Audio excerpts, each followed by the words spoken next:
कि चेहरे पर भी टैटू है जो उनकी गैंग की वफादारी को दिखाते हैं। MS-13 क्लियर टैटू में आमतौर पर शुरुआती अक्षर या नंबर 13 होता है। दूसरे गैंग के मेंबर 18 या 666 जैसे निशान इस्तेमाल करते हैं जो 18 तक जोड़ते हैं और शैतान का प्रतीक माने जाते हैं या रोमन नंबर्स का इस्तेमाल करते हैं। चेहरे पर गैंग टैटू होना इस बात का साफ संकेत है कि वो संगठन के सबसे बेरहम और बड़े मेंबर्स में से एक है। सड़क पर ऐसे व्यक्ति से टकराना मौत को सामने देखने जैसा है। मकड़ी के जाल का टैटू रिप्रेजेंट करता है कि व्यक्ति न्याय व्यवस्था के जाल में फंसा है और लंबी जेल की सजा काट रहा है। शैतान के सींग वाला टैटू अंधेरे का प्रतीक है जो इन लोगों के शैतान की पूजा करने को दर्शाता है। कुछ तो यहाँ तक दावा करते हैं कि उन्होंने अपने काम शैतान के आदेश पर किए हैं। आंसू की बूंद वाला ये टैटू दर्शाता है कि उस व्यक्ति ने किसी की जान ली है। अगर 3 आंसू हैं तो इसका मतलब है कि उन्होंने इतने लोगों की जान ली है कि उनको अब इस चीज की गिनती भी याद नहीं है। अभी हंसो बाद में रो वाक्य वाले जो मास्क है या फिर जो जोकर के टैटू हैं, वो ये संदेश देते हैं कि मुश्किलों में भी मजबूत रहो और परिणामों का सामना बाद में करो। क्या ये सभी लोग वाकई में इतने ज्यादा बुरे हैं? ये किसी और ही लेवल पर है। सबसे खतरनाक क्रिमिनल जो अपनी मानसिकता कभी नहीं बदलेंगे। अगर आप ऊपर की ओर देखें तो वहाँ एक कैटवॉक एरिया है। गार्ड्स लगातार इस ऊंची जगह से कैदियों पर नजर रखते हैं। अगर कुछ भी संदिग्ध होता है तो वो तुरंत कार्रवाई करते हैं। इसके अलावा कैमरों का एक बहुत बड़ा नेटवर्क हर कोने पर 24/7 नजर रखता है ताकि कुछ भी छूट न जाए। मॉड्यूल्स को दिन रात रोशनी से भर कर रखा जाता है। जब सूरज ढल जाता है तब भी लाइट्स हर वक्त जलती रहती है। कैदियों पर लगातार नजर रखी जाती है। मुझे लगता है ये यहाँ होने वाली सबसे मुश्किल चीजों में से एक है। जब वो सोने की कोशिश करते हैं तो अपनी आंखों को रोशनी से बचाने के लिए तौलिए से ढक लेते हैं।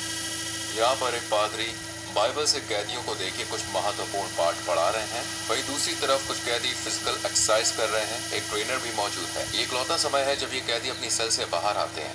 ये गतिविधियां हथियारबंद गार्ड्स की नजर में हफ्ते में कुल 1 घंटे के लिए होती है।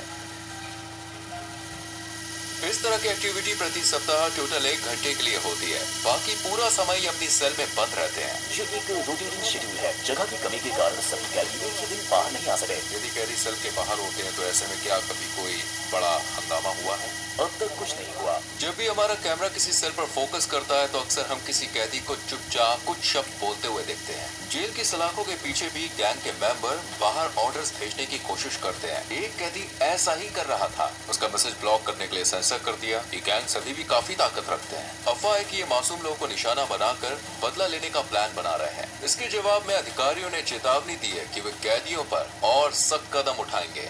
अगर उन्होंने ऐसा किया तो उन्हें जेल में खाना नहीं मिलेगा। मैं कसम खाता हूँ वो एक दाना चावल भी नहीं खाएंगे। फिर देखते हैं वो कितने दिन टिकते हैं। यहाँ कैदियों को दिन में 3 बार सुबह, दोपहर और रात का खाना मिलता है। नाश्ते में आमतौर पर चावल और बीन्स होते हैं और रात के खाने में भी यही होता है। दोपहर के खाने में सफेद चावल और पास्ता मिलता है। यहाँ कोई न्यूट्रिशन वाला खाना जैसे चिकन या मीट नहीं दिया जाता। ये है आज का लंच। चावल, पास्ता और 2 टॉर्टिला। क्या मेन्यू रोज बदलता है? नहीं। क्या हर दिन यही खाना होता है? हाँ, हमेशा यही। Fresh milk. ये एक मीठा पेय है। वैसे खुद चखने वाला हूँ। कैदियों को अपने हाथों से खाना खाना पड़ता है और खाने के बाद अपनी प्लेटें साफ करनी होती हैं। प्रोटीन की कमी वाली इस डाइट के कारण इनमें से कई को न्यूट्रिशन की कमी की समस्या हो सकती है। हम कैदियों के साथ इंटरव्यू शुरू करने से पहले आपको एक ऐसी जगह दिखाना चाहते हैं जो अब तक देखी गई जगहों से भी ज्यादा खौफनाक है। ये है आइसोलेशन सेल एरिया। जब कैदी कानून के मुताबिक कोई नियम तोड़ते हैं तो उन्हें इन आइसोलेशन सेल्स में भेजा जा सकता है। कानून मुझे इन्हें 15 दिनों तक यहाँ रखने की इजाजत देता है। इन सेल्स के दरवाजे पूरी तरह से बंद होते हैं। इस ग्रिड से मैं इन्हें देख सकता हूँ और पहचान सकता हूँ कि अंदर कौन है। यहीं पर हम इन्हें खाना देते हैं और दरवाजा खोलने से पहले हथकड़ी लगाने के लिए इस स्पेस का इस्तेमाल करते हैं। स्वागत है आइसोलेशन सेल में। अगर कोई कैदी मिसबिहेव करता है तो उसे यहीं भेजा जाता है। वो ये नहीं जानता कि कितना समय हो चुका है या उसे और कितनी देर तक यहाँ रहना होगा। दिनों या हफ्तों तक वो इस कंक्रीट के बिस्तर पर सोता है बिना बाहर निकले। वो बाहरी दुनिया से पूरी तरह कटे होते हैं, अकेले केवल अपने ख्यालों के साथ। देखिए यहाँ पर पीने के लिए एक बेसिन है। यहीं से वो पानी लेते हैं और यहीं पे टॉयलेट करते हैं। पीने के पानी का बेसिन और टॉयलेट पास पास है। टॉयलेट हाल ही में इस्तेमाल किया गया है और गंदा दिखता है, जिससे लगता है कि सेल का हाल ही में इस्तेमाल हुआ है। उनके पास रोशनी के लिए इकलौता ये छोटा सा छेद है, जिससे मुश्किल से सूरज की रोशनी अंदर आती है। यही छेद ताजी हवा का भी इकलौता साधन है। आपके हिसाब से आइसोलेशन रूम की सबसे मुश्किल बात क्या है? अंदर आप अपने हाथ भी नहीं देख सकते। जब कोई कैदी आइसोलेशन में होता है तो जरूरी है उसके पास पढ़ने को हो जो उसका दिमाग शांत रख सके, लेकिन यहाँ कुछ भी नहीं मिलता। चाहे कोई क्रिमिनल कितना भी कठोर क्यों ना हो, अकेलापन उन्हें तोड़ लेता है। ये हमारे यहाँ के क्रिमिनल्स के लिए जरूरी है जो कभी खुद को भगवान मानते थे। ये लोगों का जीना मरना तय करते थे। वे माफी मांग सकते हैं और शायद भगवान उन्हें माफ कर दे, लेकिन यहाँ न्याय होना चाहिए क्योंकि इतने सारे पीड़ितों के लिए वो यही डिजर्व करते हैं। अब हम साइको नाम से मशहूर कैदी का इंटरव्यू लेने जा रहे हैं। उसका 34 साल का क्रिमिनल रिकॉर्ड है और पिछले 25 साल से वो एक संगठन में बड़ी पोस्ट पर रहा है। 10 मिनट। इस कैदी के चारों ओर सुरक्षा सुनिश्चित करने के लिए 12 गार्ड्स भी काफी नहीं है। मास्क उतारो।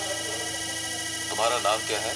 मेरा नाम मारुल आर्नेस्टो है। तुम्हारी उम्र कितनी है? मैं 41 साल का हूँ। तुम 41 के नहीं लगते, तुम ज्यादा से ज्यादा 35 के लगते हो। ये अच्छी बात है कि तुमने कहा, क्योंकि मुझे तो बूढ़ा महसूस होता है। क्या मैं तुम्हारे टैटू देख सकता हूँ? MS-13 तुमने इस क्राइम ऑर्गेनाइजेशन को कब ज्वाइन किया? 2004 में, लेकिन मैंने क्रिमिनल रिकॉर्ड 11 साल की उम्र से शुरू कर दी थी। तुमने पहली बार इस रास्ते पर कैसे कदम रखा? जब किसी के पास सिर्फ माँ होती है और माँ काम पर जाती है तो आप सड़क पर सहारा ढूंढते हो।